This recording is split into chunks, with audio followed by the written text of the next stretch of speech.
माननीय खरगे साहेब, माननीय पवार साहेब, व्यासपीठावरील सर्व मान्यवर आणि उपस्थित पत्रकार बांधवांनो भगिनींनो, 4 जूनला आपल्या देशातला जुमला पर्व संपत आहे आणि 14 साली जे मोदीजी म्हणालेले त्या आजची दिनाची सुरुवात येत्या 4 जून पासून होईल, कारण इंडिया आघाडीचं सरकार या देशामध्ये येते।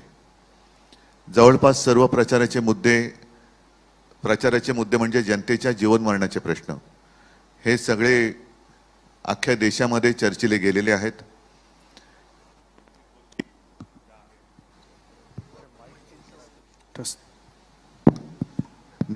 हा मध्ये येतोय, नाही येतो आवाज, नाही तर ठेवतो। 2-3 गोष्टी ज्या आहेत ज्याचा उल्लेख खरगे साहेब आपणही केला, पवार साहेब आपणही केला। एक तर शासकीय यंत्रणांचा दुरुपयोग जो होतो आहे, म्हणजे भ्रष्टाचाराचे आरोप करायचे, पूर्ण व्यक्तीला बदनाम करून टाकायचं, पक्षात घ्यायचं आणि त्याचा सन्मान करायचा।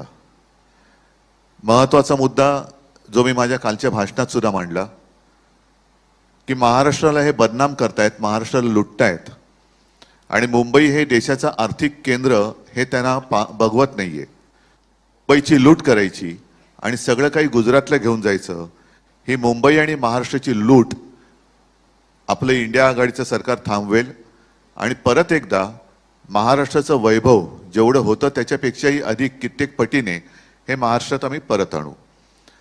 सध्या एकूणच जो कारभार चाललेला आहे, असा कारभार जगात कुठेही नसेल। एका घटनाबाह्य सरकारच्या प्रचारासाठी आणि त्यांच्या उमेदवारांसाठी, गद्दारांच्या प्रचारासाठी देशात पंतप्रधान येत आहेत। असं कोणताही देश नसेल की घटनाबाह्य अजूनही सर्वोच्च न्यायालयाचा निकाल आलेला नाही, सर्वोच्च न्यायालयाने ताशेरे मारलेले आहेत, तरी देखील अक्षरशः लाज सोडून प्रधानमंत्री महाराष्ट्रामध्ये येऊन घटनाबाह्य मुख्यमंत्र्यांना, घटनाबाह्य उपमुख्यमंत्र्यांना सोबत घेऊन हे आपल्या हुकुमशाहीचा प्रचार करतायत। असा प्रकार कधी कुठे घडलेला नव्हता। आणि मी जे काय म्हणतो की जे देतील साथ त्यांचा करू घात, 1-1.5 वर्षापूर्वी भारतीय जनता पक्षाचे अध्यक्ष नड्डा हे म्हणाले होते की या देशामध्ये एकच पक्ष राहील।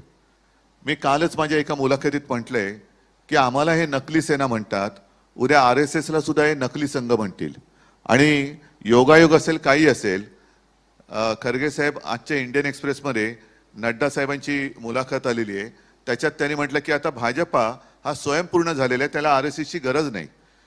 म्हणजे आता पुढच्या वर्षीचं 100वे वर्ष म्हणजे 16वे वर्ष धोक्याचं म्हणतात, तसं संघाला 100वे वर्ष धोक्याचं होते की काय, कारण संघाला सुद्धा हे नष्ट करून टाकतील आणि हेच एक कल्ली कारभार हा संपूर्ण देशामध्ये चालू ठेवतील।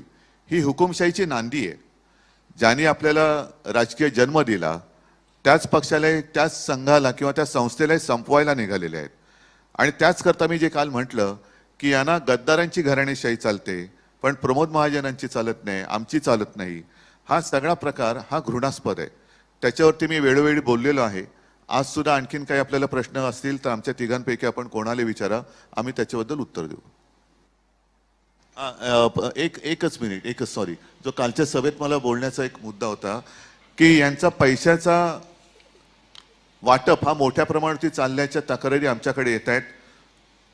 50 खोके आता फुटलेले आहेत आणि सगळीकडे त्याचं वाटप होतंय। मात्र काही ठिकाणी अशा तक्रारी आल्यात, ज्या तक्रारी आम्ही निवडणूक आयोगाकडे गेलेल्या आहेत की ज्या वस्त्यांमधनं मतदान होण्याची शक्यता भाजपला कमी वाटते, तिथल्या काही लोकांना आधीच ते बोटाला शाई लावतायत। म्हणजे ही शाई बाहेर आली कशी, तो एक निवडणूक आयोगाकडे आम्ही प्रश्न उपस्थित केलेला आहे। आधीच बोटाला शाई लावली म्हणजे ती व्यक्ती ही मतदान करूच शकणार नाही, एवढ्यापर्यंत यांची मजल गेलेली आहे।